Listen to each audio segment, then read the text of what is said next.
Well, here's what I got going on. Check engine light, 1998 C5 Corvette. So let's find out what that's all about. Look at that, 191,000 miles on it. Yeah, it's got a few, but she seems to be running pretty good. Anyway, I'll be using this Zurich ZR13 scan tool today and see if I can't track down this P0141 stored code. And I have cleared this check engine light a couple times on different occasions. It usually comes on when the car is cold in the morning, and once I clear it, it might take a day or so for it to come on again, but it comes back. And it usually does it when I give it a little gas before the engine is warmed up. Okay, I've disconnected the data link connector and I've turned the scanner on. The battery in it is good. And this is what I get.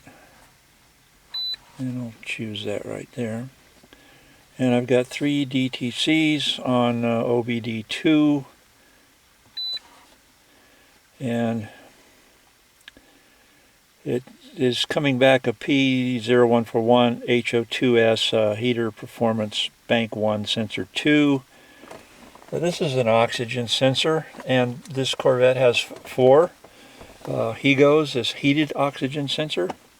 H stands for heated. So what I have to do is figure out where this one is, and it already tells me it's on bank 1 sensor number 2. So on each side of the dual exhaust there's 2 sensors. One's closer to the engine and one in front of the catalytic converter, and then one is behind the catalytic converter. And the sensor 2 is the one behind the catalytic converter, and what it does is it checks the final output of the exhaust gases and when the engine first started up. So it says here, severity 2 of 3, repair immediately if drivability issues, I know you can read this as I'm going, are present. Threat to essential system components if not. This Zurich scanner has sort of like a fix assist going with it, and it gives you an idea of what to look for your to fix your problem. And I did not have any drivability issues, by the way. Repair as soon as possible. Okay. Then it tells me the heated oxygen sensor ground circuit is open or has high resistance, or this is like the fix assist I was talking about, or the heated oxygen sensor heater power circuit is open. Test for the fuse in the fuse block, which is under the hood. I believe that's the one. And or the heater element is damaged or has failed, or the power control module, the PCM, which is the main computer, has failed, which is possible. So here's what we got. I dug out the schematic, and it says high resistance circuit open, test the fuse. Well, you can see that the fuse right here supplies oxygen sensor 1, this is oxygen sensor 2, and then 3 and 4. Bank 2, 1 and 2, and then bank 1, 1 and 2. I said 4, but anyway, it's 1 and 2 and 1 and 2. So anyway, the fuse supplies all of them, and yet I'm getting a reading just on this one here, on bank 1 oxygen sensor 2. So obviously if the fuse was out, they'd all be showing. So we can disregard the fuse. Now it says heater element is damaged or has failed, or the PCM has failed. Well, that is possible. The heater element, which I believe is this right here, it could be bad. So we've determined that it's sensor bank 1, sensor 2, that's behind the catalytic converter. There are no drivability issues.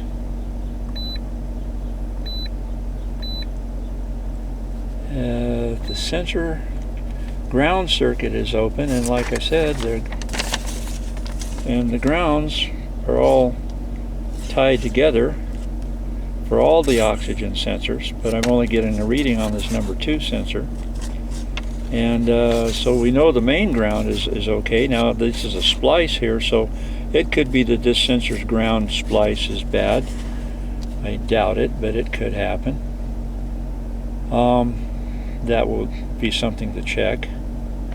And the power circuit could be failed to test the fuse. Well, we know all the other sensors are working. The fuse is right here, and they're working. Otherwise, if the fuse is out, I'd have all kinds of oxygen sensor readings being bad. So we know it's not the fuse.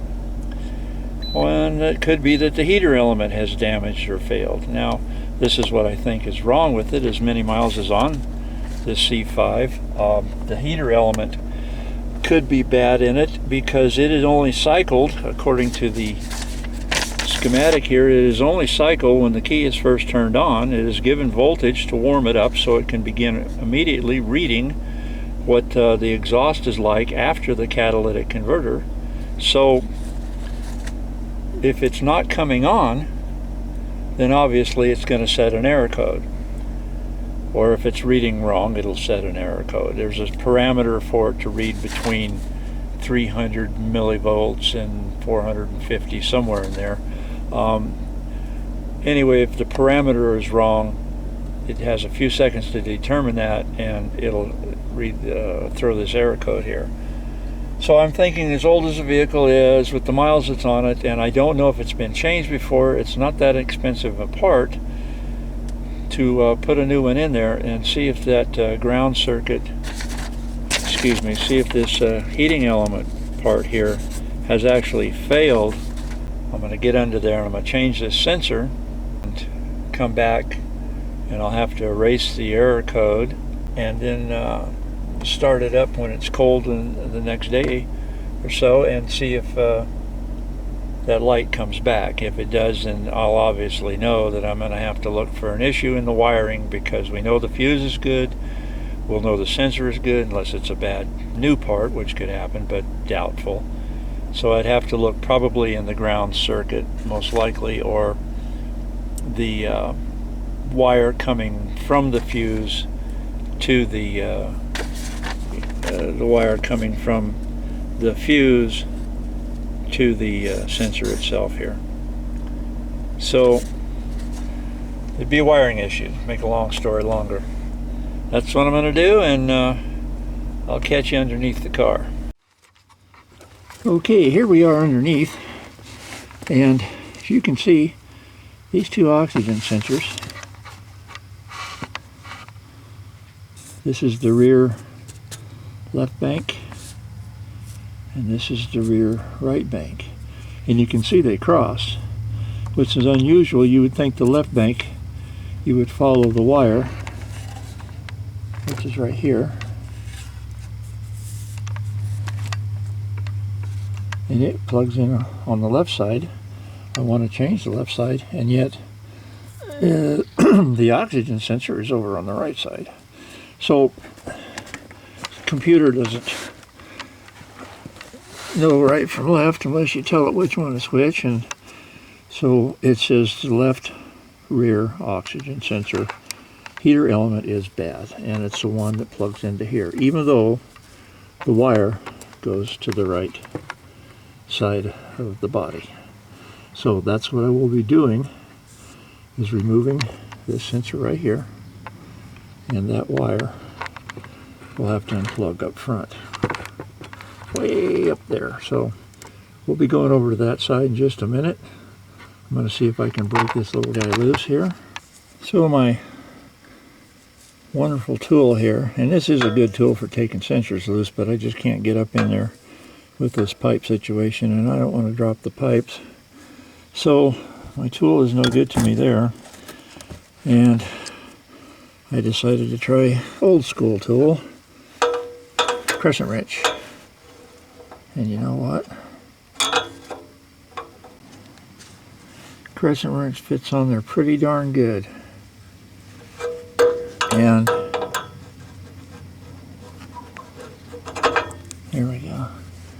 And I actually broke it loose with the crescent wrench. So if you were wondering what to use, there you go. Crescent wrench, people. Now, what we want to do is start taking a few. Now what we want to do is start taking a few of these clips off.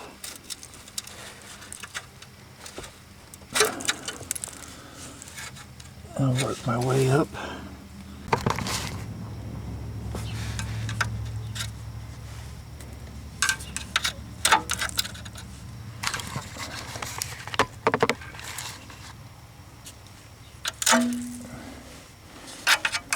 Another one way up there.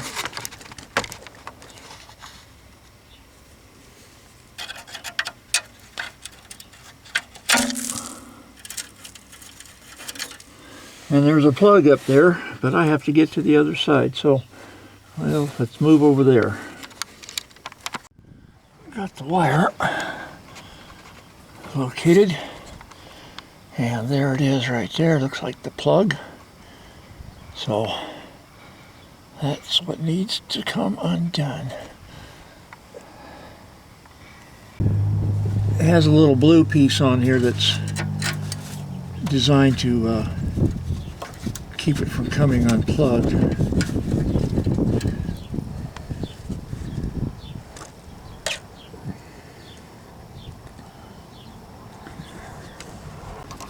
Okay, yes, it just pulls out. Now you're able to unplug your sensor. There we go. Now it's got a little piece on the rail. I don't know if you guys can see that. Yeah. Okay, I'm fighting that. There we go. And it'll snap closed when I put the new one in there. Well, that was a struggle. Okay, the line is down. Hanging down back there, off the sensor, so now we know where we got to go, back to the other end. And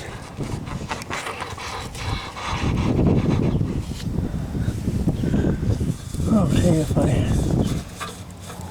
once you get these things loose, generally they are finger tight and you can just unscrew them. Ah. Okay, there we go. I guess I gotta remember to put it in on the back side like that. That's what she looks like. Like I said, I'm gonna go line these clips up with the new sensor. See what we got going there. I'm using a Bosch sensor, and it comes with the anti-seize compound on it already. By the way, this is not your normal anti-seize compound. It's for high temperature. And you gotta like the original sensor, I believe. The insulation and everything on it, it's just so nice. Anyway, so I've got to change these clips and go put this other one in. There, you see that I'm twisting these wires a little bit in the opposite direction, because when the sensor's under there, it wants to twist on me.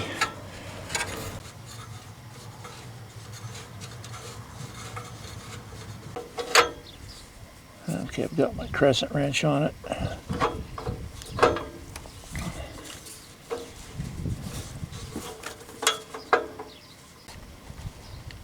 Okay, that's fairly tight as it was, I believe. I've got that done, tightened in. Now what I want to do is put these lines back. The line looks good, it's away from the pipe. It's not twisted too much, though it's twisted a little more than I would like it to be. But I don't think I've lost any kind of connections. If you've forgotten your hammer, you can always use the crescent wrench. I think I'll leave that under here. Okay, now I got to weasel my way up to the front. And trying to get it in the little clip on this body there, that plastic one that just snaps over like that, and I did. And now I'm going to take this in, and it has to plug into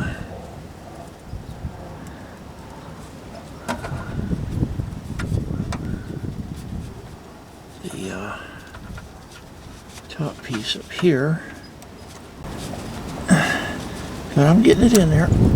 Yes, I am. Okay, it snapped in. You heard that, hopefully.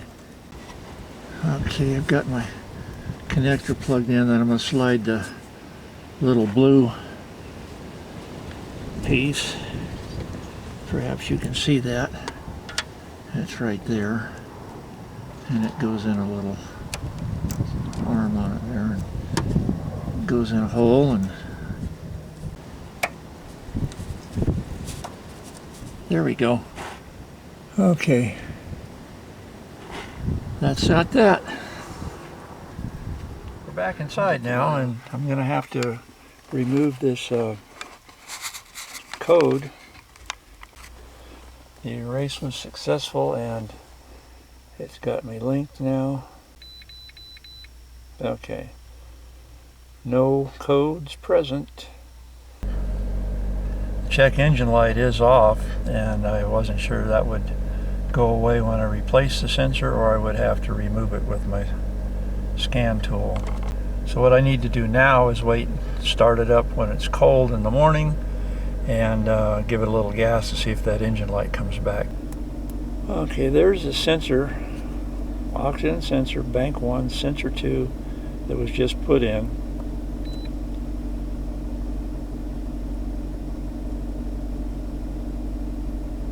And I don't have any way to adjust this graph. I'm going to run it up a little bit. Yeah, there we go. Okay.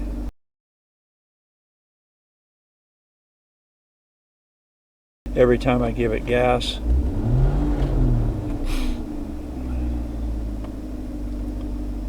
it shows an increase in the sensor working. So there's the old one, and there's the new one for the front. They say to change them in pairs. I might do that. Okay, bye for now.